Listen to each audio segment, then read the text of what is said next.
Welcome back, young scholars of magic. Today, we're diving into a dark explainer on a truly terrifying supernatural force, one you absolutely need to recognize and honestly learn to avoid at all costs. We're looking at a figure straight out of the ancient spirit catalogs. And look, his domain isn't your standard shadows or hellfire, it's literally the collapse of your very foundations.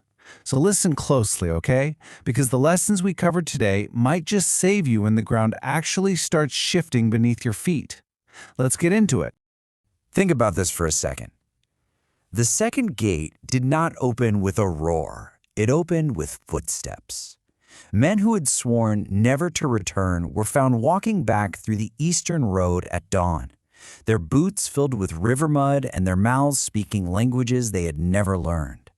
Above them, a hawk circled without flapping its wings.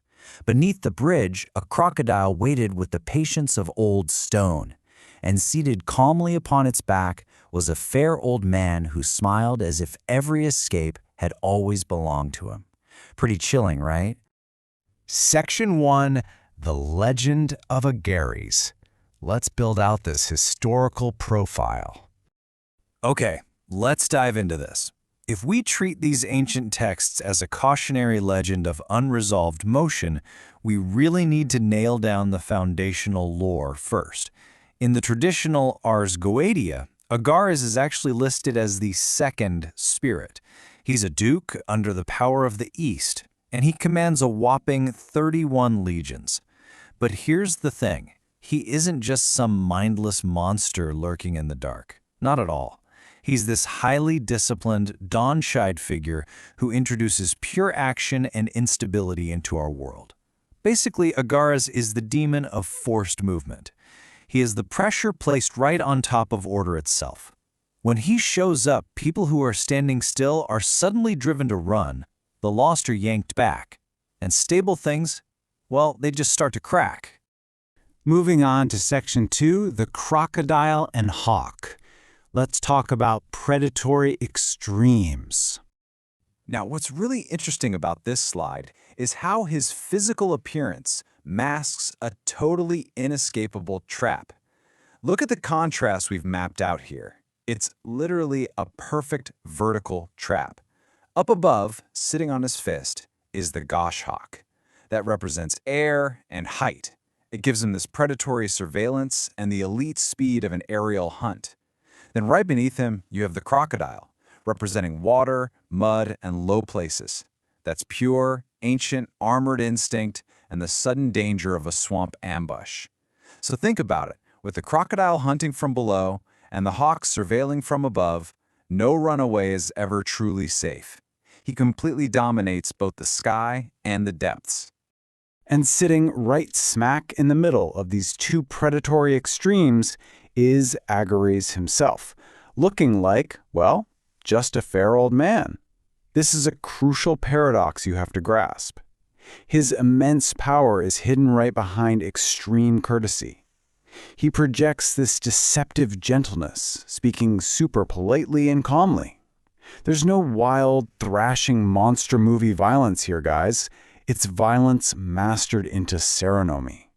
He delivers absolute ruin without an ounce of rage, just smiling mildly while everything around the escaping hero becomes hopelessly, terrifyingly unstable.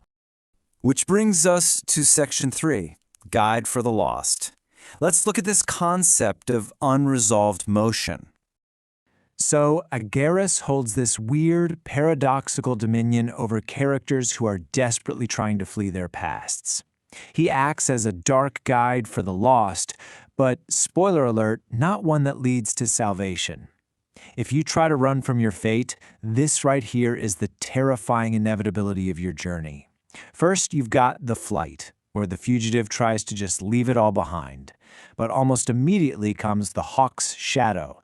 This is a watcher that marks targets from above, and its shadow falls on you even if you're hiding indoors or underground. Crazy, right? Then comes the crocodile road, maybe a sunken, flooded path that suddenly appears after a tremor, pulling you completely off course. And finally, the inevitable return. Agares doesn't just make the still run. The real horror is that he drags deserters right back to the exact fates they were trying to outrun. And this brilliantly illustrates his true nature. Agares doesn't just hand out random bursts of speed. Under his influence, movement actually has meaning. He literally forces characters to confront exactly what they were avoiding. A runaway heir, yanked right back to a heavy throne. A deserter, suddenly they find themselves marching backward to a bloody battlefield. For Agares, fate itself becomes motion. That ties perfectly into Section 4, the gift of tongues. Let's examine the movement of meaning. You see, his dominion over movement isn't just about physical bodies. He also moves meaning itself through his incredibly treacherous educational talents. Imagine this dark fantasy vignette for a second. A desperate diplomat gets sent on a mission to a totally hostile empire. Agares shows up and offers them instant fluency in the enemy's tongue. I mean, it seems like an absolute miracle, right? But here's the catch. This is power gained without any moral apprenticeship. The diplomat learns the words, sure, but they don't learn the culture, the humility, or the nuances of the people. So this instant translation rapidly corrupts into a horrific misuse of speech. Armed with false diplomacy and seductive rhetoric, the diplomat speaks the right words at exactly the wrong time and entirely collapses the very kingdom they were sent to save. I have to warn you, scholars, crossing forbidden borders of language comes with a really, really terrible price. When you're handed the power to expose devastating secrets and turn private speech into a public danger, it chips away at who you are. Actually, the ultimate cost of understanding every tongue in the world is often the loss of your very own mother tongue. You might end up understanding the language of birds, of stones, even of ancient enemies, but you'll quickly find out that instant understanding is rarely, if ever, the same thing as wisdom. Let's turn to Section 5, Earthquakes and Social Collapse, or Destroying Dignities. Okay, so we've seen how he corrupts bodies and words. Now the intensity really builds as Agares moves to the total devastation of our social foundations. So the crucial point here is this. Agares is fundamentally a spirit of demotion. The old texts say he destroys dignities, both spiritual and temporal. Think about it. He doesn't need to march an army and to burn down a grand palace if he can simply make the crown worn by the monarch entirely meaningless. It is complete demotion without the need for a single act of physical destruction. Look at how absolutely chilling this is in practice. Under his gaze, authorities just rot right from the inside out. A king gets to remain on his throne, he's completely alive, but he entirely loses the right to be obeyed. A priest gets to keep his beautiful robes, sure, but the sacred trust of his congregation just completely evaporates. A judge sits at the bench and bangs the gavel, but everyone in that room knows the ruling is completely hollow. Titles, honors, ranks, they lose their force entirely. The structure is still standing, but the authority is dead. And guys, when society rots, the earth follows. Agares is known as the bringer of earthquakes. Now these tremors are both literal and metaphorical.